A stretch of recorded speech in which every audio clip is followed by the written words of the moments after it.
सब जगह एक ही विचार चलता है, जहां पर भी दो लोग इकट्ठे हो जाएं वहीं पे पैसा कमाने की योजना शुरू। चाहे तो औरत बैठ जाए चाहे पुरुष बैठ जाए, बस वही घट घट घट घट, बस पैसे के बारे में ही योजना शुरू रहती है। कैसे कमाया जाए, कैसे आएगा, वहां से ये कर दो, यहाँ से ये कर दो, वहां से वो उठा लो, वहां से वो पटक दो। एक ही चक्र दिमाग में घूम रहा है। और ये चक्र घूमते घूमते तनक कभी कभी बात याद आ जाए महात्मा संतों की, इंद्रदेव महाराज की, अरे भाई 4-6 सेकंड का जीवन है, इसमें इतना क्यों सोच रहे हो।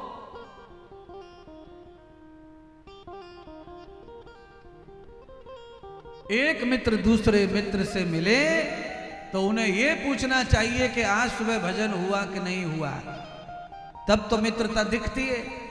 अब एक मित्र दूसरे मित्र से मिलता है, भजन की पूछे न पूजा की पूछे न तप की पूछे न जप की पूछे, क्यों?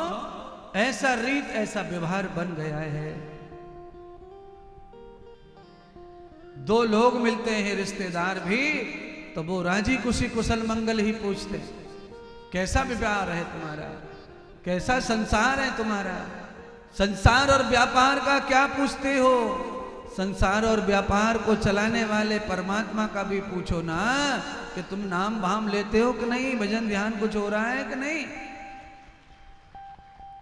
संसार और व्यापार तो नौकर चाकर भी कर लेते हैं, चिंता ना करो प्यारे, भजन नौकरों से नहीं होगा तुम्हारे हिस्से का।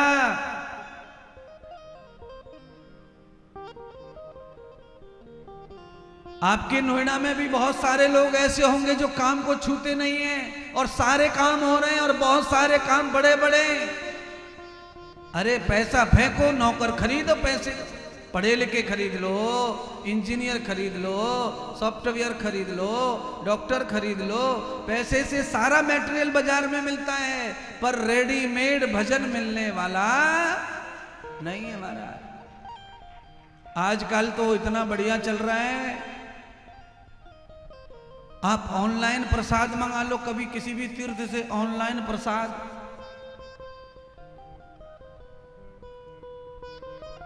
बड़ी समस्या आ चुकी है महाराज। चलिए ऑनलाइन पर ज्यादा न बोलते हुए कथा को आगे बढ़ाते हैं। भगवान श्री कृष्ण माता रुक्मिणी ने विवाह के बाद भी 11 वर्ष तक पवित्र ब्रह्मचर्य का पालन किया। उसके पश्चात माता रुक्मिणी के गर्भ से काम देवता ने प्रद्युम्न भगवान के रूप में अवतार लिया। प्रद्युम्न जी माता रुक्मिणी के गर्भ से आए तो शीघ्र ही उनको जीवन मिला और यौवन मिला। भगवान ने उनका विवाह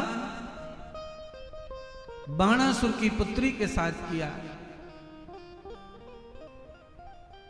उनके भी घर में पुत्र का जन्म हुआ, पुत्र अनिरुद्ध पैदा हुआ। भगवान श्री कृष्ण ने अपने पुत्र से कहा, जाओ पुत्र, अब तुम पिता बन गए हो तो अब तुम्हें प्रजा की सेवा रक्षा करनी चाहिए। तादक्षणं तम सेवान्वितं यस्यं योग पुत्रय। हे पुत्र, हमारे परिवार की यही परंपरा है, पिता का पुत्र विवाह करके पुत्र का पिता हो जाए तब उसे समाज की सेवा में लगना और समाज की सेवा के साथ उसकी रक्षा करना। हे राजन, आज भगवान के पुत्र श्री प्रद्युम्न जी ने अपने समाज और राज्य की रक्षा के लिए बीड़ा उठा लिया। भगवान सिंहासन पर विराजमान है और पुत्र समाज की रक्षा के लिए निकल पड़े। महाराज प्रद्युम्न को पता चला कि भामासुर नाम के दैत्य ने हजारों हजारों महिलाओं को अपनी जेल में बंद कर दिया है और उनके साथ में शोषण करता है। ऐसा अत्याचारी राक्षस भगवान श्री कृष्ण के पुत्र का उसके साथ में घमासान युद्ध हुआ। युद्ध में भगवान के पुत्र प्रद्युम्न ने भामासुर दैत्य को मृत्यु दे दी, घाट उतार दिया मौत के। कहते हैं सुखदेव 16,100 स्त्रियों को भगवान के पुत्र वहां से आजाद करके लाए। सारी स्त्रियां उस राक्षस के चंगुल से जब निकली तो समुद्र में कूद कर जान देना चाहती थी। चरित्र हनन हो गया था। ऐसे चरित्र को लेकर कहां समाज में जिए, कैसे जिए, कौन जीने देगा। प्राचीन काल में चरित्र की बड़ी महिमा थी। किसी पुरुष या किसी स्त्री का चरित्र ऐसा अगर पाया जाता गांव में, तो गांव में उसका मुंह भी कोई देखता नहीं था। इतना भयंकर दुष्पाप माना जाता था इस कार्यक्रम को। और अब ये कार्यक्रम ऐसा माना जाता है मानो ये बहुत बड़ा उत्सव हो। पेड़ के नीचे देख लो, चौराहे पे देख लो, गार्डन में देख लो, जहां छाया मिले वहीं पे लड़का लड़की देख लो, बाकी तो बात छोड़ दो। आप ग्रेटर नोएडा में ले जाओ, मोटरसाइकिल निकल जाओ, जहां छाया मिलेगी वहां पे स्कूटी जरूर मिलेगी। खुले आम,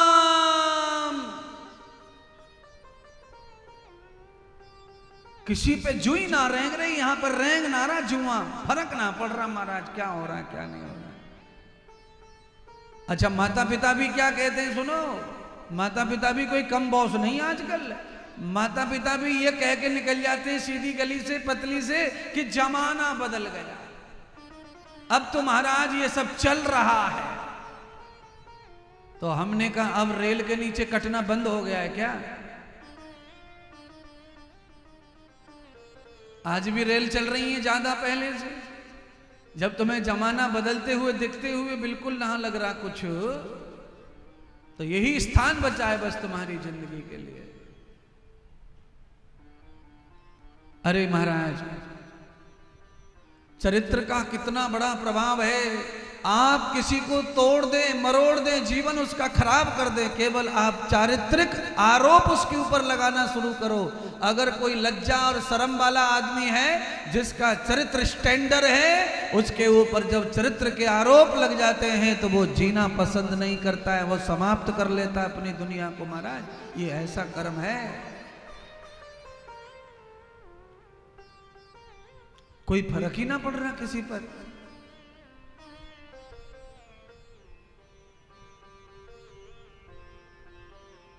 दोस्त माने तो कोई फर्क ही नहीं है, फ्रेंड माने तो कोई फर्क ही नहीं है।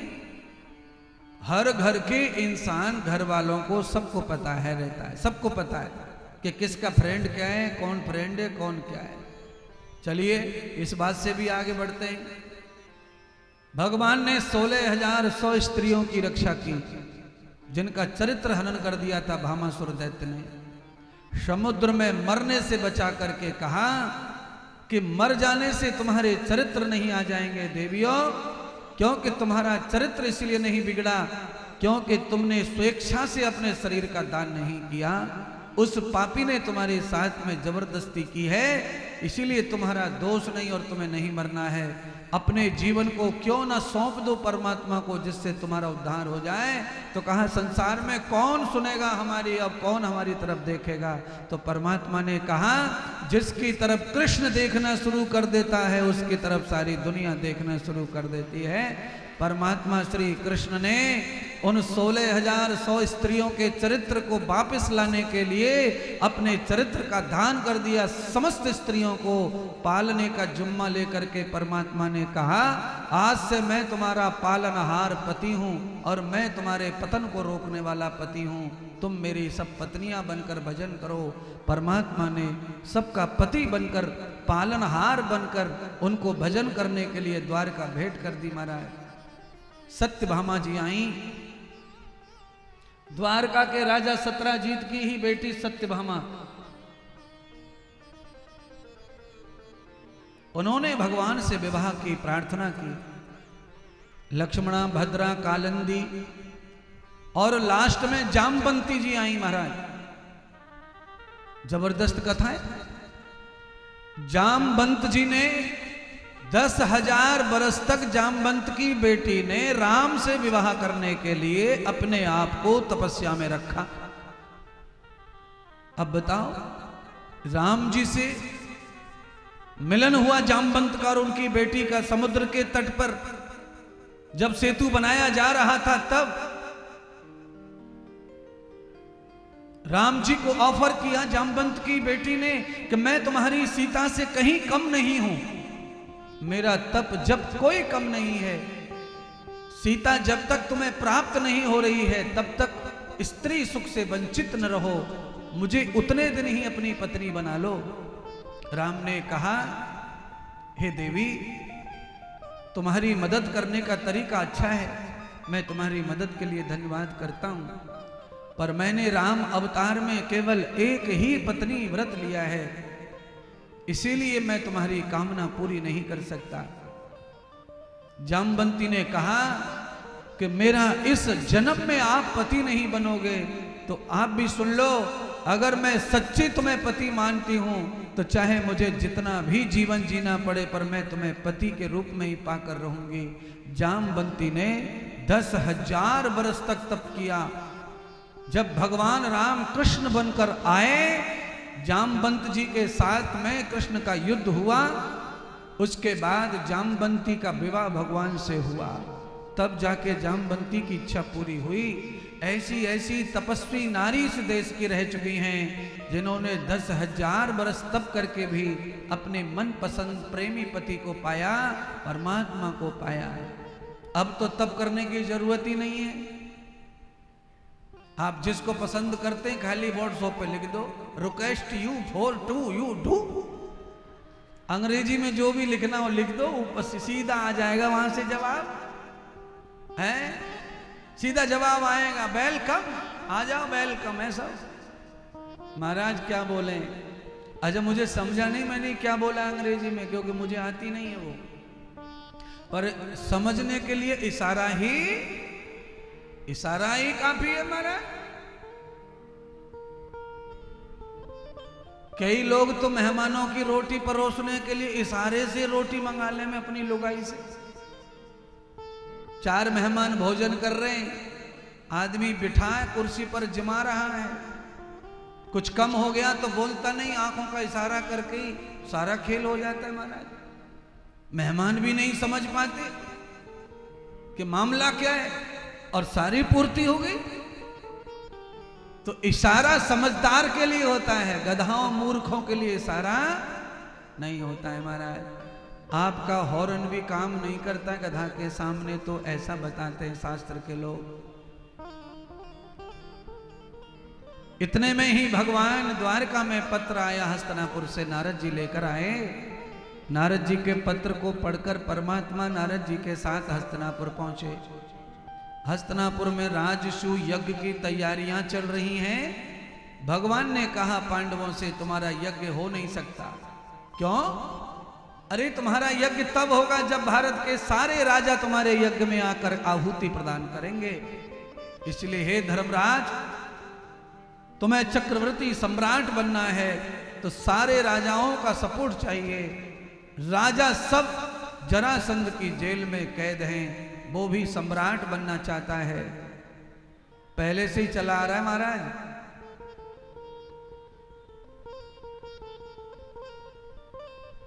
जिसको बड़ा राजा बनना है वो छोटे राजाओं को अपहरण कर लेता है, पहले से ही चला आ रहा है वो कार्यक्रम, आज भी है। भीम अर्जुन दोनों को ब्राह्मण का रूप धारण करवा के भगवान ने जरासंध के साथ भीम का युद्ध करवाया और भीम का वध हुआ। माफ करना, जरासंध का वध हुआ। भीम ने वध कर दिया जरासंध का, बीच से फाड़ कर चीड़ कर फेंक दिया। तत्पश्चात सारे राजा आए हस्तिनापुर, जरासंध का वध हुआ, सारे राजा हस्तिनापुर पहुंचे। पांडवों का यज्ञ प्रारंभ हुआ। भगवान श्री कृष्ण को यज्ञ का इष्ट मानकर उनके चरणों को धोने के लिए, पूजने के लिए पांचों पांडव इकट्ठे हुए। तभी सभा में जरासंध का मित्र शिशुपाल खड़ा हो गया, जो भगवान की बुआ का बेटा था। शिशुपाल ने कहा, इस कृष्ण के पैर क्यों धो रहे हो? ये कोई भगवान नहीं है और इसमें एक भी श्रेष्ठता नहीं है। ये जन्म लिया है तब से ही कपटी है, छलिया है, चोर है, माखन घी दूध चुराया इसने, और मेरी पत्नी को भी चुरा कर ये ले गया, ऐसे के पैर पूजकर पांडव तुम्हारा उद्धार नहीं होगा। भगवान कृष्ण ने बुआ को कहा, बुआ मैंने बचपन में ही तुझे कह दिया था कि तेरा पुत्र एक जगह पर 100 गलती कर देगा, मैं उसे माफ कर दूंगा, पर 100 से ऊपर जाएगा तो फिर उसका खेल तमाम कर दूंगा। 100 के ऊपर गलती होते ही भगवान ने चक्र चला दिया, शिशुपाल का वध कर दिया, उसके छोटे भाई दंतवक्र का भी वध कर दिया। श्री सुखदेव कहते हैं, राजा परीक्षित आज तीसरा जन्म लिया जय और विजय ने। भगवान विष्णु के सेवक दासों ने सनत कुमार के श्राप से और 3 बार परमात्मा ने उनका उद्धार किया। ये अंतिम जन्म था जय विजय का। परमात्मा कृष्ण ने उद्धार करके उनको फिर से वैकुंठ में सेवा प्रदान कर दी। परमात्मा की लीलाएं पूर्ण हुई। आज परमात्मा श्री कृष्ण यहाँ पर संत साधुओं की सेवा करते हैं, अन्नदान की, उनका झूठन उठाते हैं और पुण्य लेकर परमात्मा हस्तिनापुर से धर्मराज दुष्ट को चक्रवर्ती सम्राट का तिलक करके जय जयकार करके लौट कर द्वारका में परमात्मा आ जाते हैं।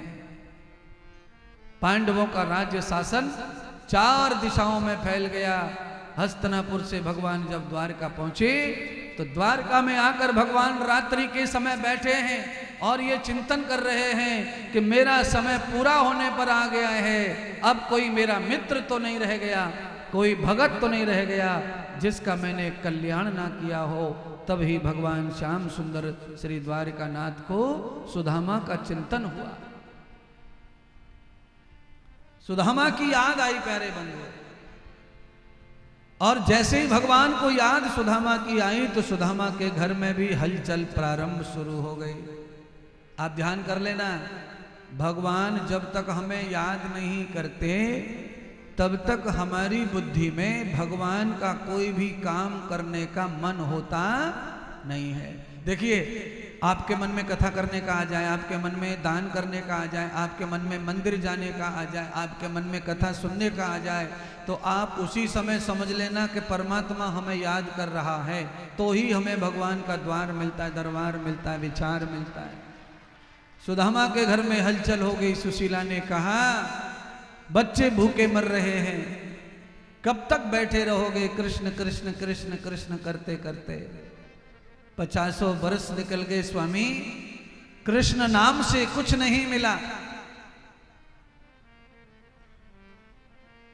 सुशीला जान नहीं पा रही थी कृष्ण की महिमा को। सुदामा ने कहा, देखो सुशीला, तुम्हें मेरी गरीबी से परेशानी है तो तुम मुझे छोड़ दो, जाओ जहां जाना है जाओ, मैं कोई भी शिकायत नहीं करूंगा, क्योंकि मैंने तुम्हें कभी सुख दिया ही नहीं है।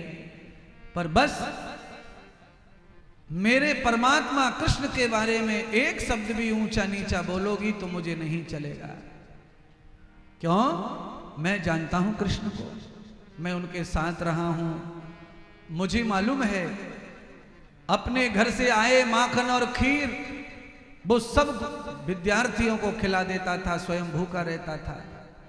इसलिए सुशीला, जिसने कभी भूखा सोने नहीं दिया अपने यार सुदामा को, आज वो कैसे भूखा सोने देगा? ये तो मेरे और तेरे ही पाप हैं जो हमें भूख से मार रहे हैं, प्यास से मार रहे हैं। अपने पापों के लिए भगवान को दोष क्यों देना सुशीला? आज के बाद तूने कृष्ण को कुछ कहा तो मैं घर छोड़ के चला जाऊंगा। सुशीला ने कहा, स्वामी माफ कर दो, पर एक बात सुनो, मेरी माँ कहती थी बचपन में कि आप कितना भी परमात्मा का नाम स्मरण कर लो, पर जब तक परमात्मा का दर्शन नहीं मिल जाता तब तक भक्ति का फल प्राप्त नहीं होता। इसलिए हे स्वामी, आप द्वारका चले जाइए और प्रभु का दर्शन कराइए, आपकी भक्ति का फल प्राप्त होगा। हो सकता है परमात्मा आपकी गरीबी दूर कर दें, आप दर्शन करने जाओ। देखिए, तुलसीदास ने भी बहुत बढ़िया बात लिखी है, भागवत में दर्शन की महिमा बताई। गोस्वामी कहते हैं कि दर्श स्पर्श करने से पाप कटते हैं, पापों का नाश होता है। महाराज, न जाने कौन सा पाप विलास्ट हो जाए, एक पल में आपके परिवार में सारी खुशियां खत्म हो जाए, मातम आ जाए, पर आपका कौन सा पुण्य, कौन सी कृपा आपको वहां से बचा के ले आवे और आपके घर की खुशी ज्यों की त्यों वापस आ जाए। सारा खेल बिगड़ते बिगड़ते कैसे बना दे परमात्मा। ये तो आपका पुण्य, आपके भजन, आपकी सेवा, आपका दान, आपकी श्रद्धा ही काम आती है। आपके साथ कोई काम नहीं आता महाराज। आप किसी नजदीक से नजदीक वाले को भी देख लोगे, चेक करके कभी देख लेना, कभी समय आने पर काम आपका ही परमात्मा और आपका विश्वास काम आएगा सबसे अधिक। आज सुदामा को सुशीला ने भेज दिया भगवान से भेंट करने के लिए। सुदामा की आंखों में आंसू भर आए गरीबी को देखकर, आज भगवान को चढ़ाने के लिए। अरे क्या एक अन्न का दाना भी घर में नहीं है, कैसे जाऊं खाली हाथ। सुशीला ने झोली फैला दी महाराज पड़ोसी। आज भगवान को भोग चढ़ाने के नाम से सुशीला को मिल भी गया मुट्ठी भर तांदुल, उसी को बांधकर छन्ने में दे दिया।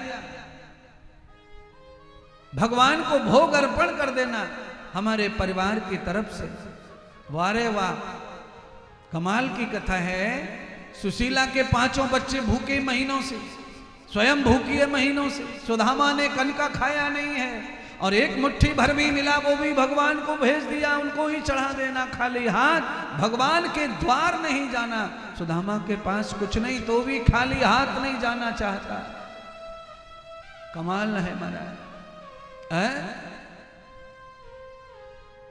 आप सबके पास तो कितना ज्यादा ज्यादा है। आप तो चढ़ाने की जगह शायद लेने का भाव लेके जाते होंगे, मंदिर भी जाते होंगे। तो मंदिर जाएं तो वहां से भी पोटला मिल जाए, कुछ मिल जाए बड़ा सा। जिस काम के लिए मैं निकला हूं आज, वो काम हो जाए। हे महादेव, हे शंकर, हे कृष्णा, हे देवी माता। अरे देवी देवताओं से काम मत करवाओ, उनसे तो खाली आप कृपा लो, कृपा कृपा के बुद्धि दो हमें भजन करने की, बुद्धि दो सत्संग करने की। ये सब काम हो जाएंगे। सत्संग जब सिर चढ़ के बोलता है तो व्यापार भी सिर चढ़ के बोलेगा। घट्टा नहीं, टेंशन मत लो।